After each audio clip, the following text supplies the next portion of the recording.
Salon ô tô Cô Lộc Ngoạn xin kính chào toàn thể quý khách hàng đã quay trở lại với kênh bán hàng. Trong video hôm nay thì em sẽ lên sóng nhé và giới thiệu đến quý anh chị một chiếc xe Daewoo Lachetti bản CX được nhập khẩu nguyên chiếc của Hàn đời 2010, số tự động máy 1.6 này. Một mẫu xe tư nhân chính chủ, đó, không dịch vụ taxi, không quần đục, với giá tiền chỉ có 238 triệu đồng. Với giá trên thì em sẽ gồm bao đút hồ sơ này cũng như là hỗ trợ vận chuyển toàn quốc.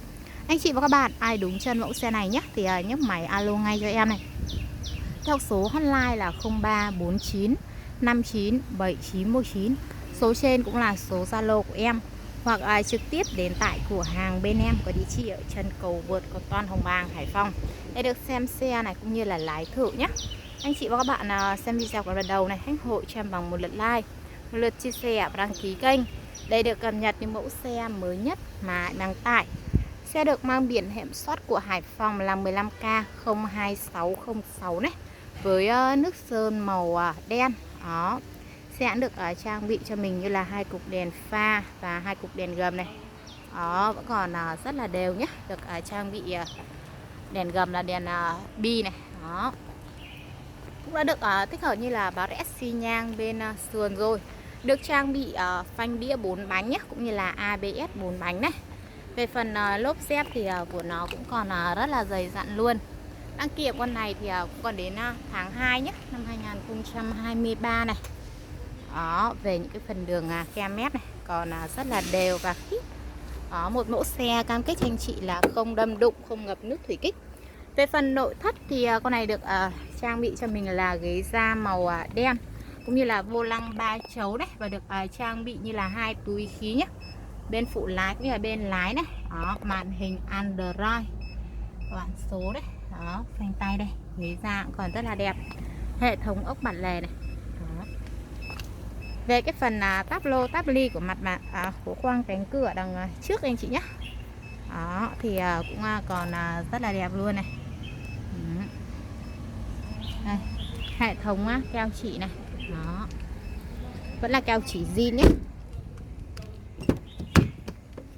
Hàng ghế thứ hai này. Đó, ghế da cũng còn rất là đẹp. Xe được trang bị lót sàn 3D đầy đủ cả rồi. Đó, trần nị nguyên bản anh chị nhé. Được trang bị như là cửa sổ trời này. Đây. Khoang cánh cửa đằng trước này, đằng sau bên lái đây. Đó, cũng như là hệ thống keo chỉ đây. Về phần hệ thống cua lốp đằng sau bên phụ anh chị nhé. Đó thì lốp dép của nó cũng còn rất là dày dặn, la rang đúc này, 5 này. Đó, phanh đĩa cũng như là ABS này. Về phía đuôi xe đẹp thì cũng được trang bị như là 2 cục đèn phanh còn rất là đều, và được trang bị như là 4 cảm biến lùi chống va chạm này. Đó, và một mắt cam lùi đây. Em sẽ tiến vào phần gầm luôn. Về phần gầm đây nhé, không mục mọt này, cũng như là không chảy dầu hay là chảy nhớt gì cả luôn. Đó, gầm bệ chắc nịch, cô số ngọt ngào. Về những cái phần đường khe mép này. Đó, form dáng của xe thì trông rất là đẹp rồi, cũng như là cái đường khe mép của cánh cửa đây anh chị nhé. Đó, không hề có dấu hiệu của đâm xô cũng như là tai nạn ngập nước. Hệ thống cua lốp đằng sau bên lái này. Đó, lốp dép còn rất là dày dặn luôn. Đây là khoang cánh cửa đằng trước nhé, đằng sau bên lái đấy ạ.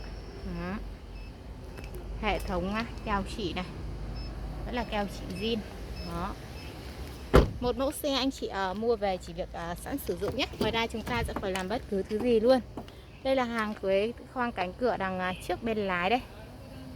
Còn rất là đẹp luôn, như là keo chỉ, vẫn là keo chỉ zin. Đó, bực lên xuống đấy, cũng như là hệ thống keo chỉ đây, ốc bản lề đây.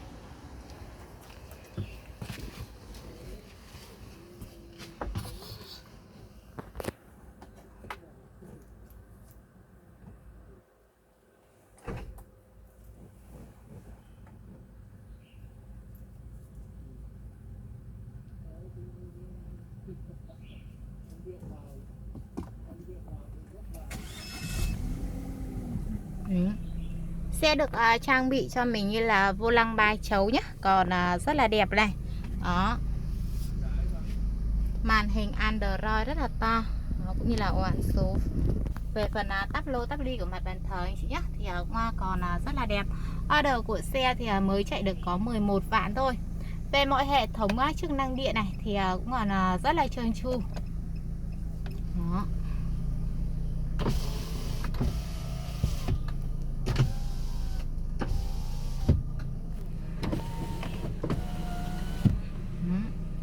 Sau đây thì em sẽ tiến vào phần cốp cũng như là phần máy nhé. Về cái dòng La Chatty ấy, thì cái cốp của nó cũng rất là rộng rồi. Đó, cốp rất là rộng rãi luôn. Khi chúng ta nhấc tấm thảm thì chúng ta sẽ có bộ lớp sơ cua này, như là phụ kiện theo kèm anh chị nhé. Đây, đó, như là cái phần đinh bấm của phần máng nước này, hệ thống keo chỉ ốc bản lề đấy ạ.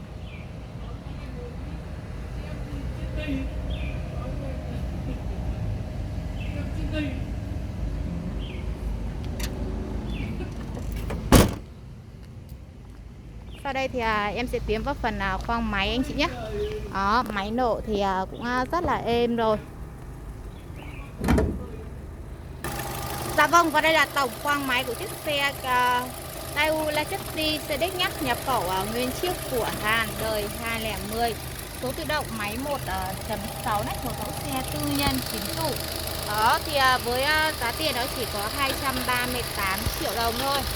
Đó, xe thì cũng được trang bị cho mình như là 4 máy thôi. Máy nổ thì rất là êm nhé. Đó, máy móc thì không có chảy dầu hay là chảy nước gì cả luôn đây. Đó, khách hàng mình cùng xem và tham khảo lựa chọn này. Về phần hệ thống keo chỉ của nắp capo đây ạ. Đó thì con này cũng vẫn là keo chỉ zin này.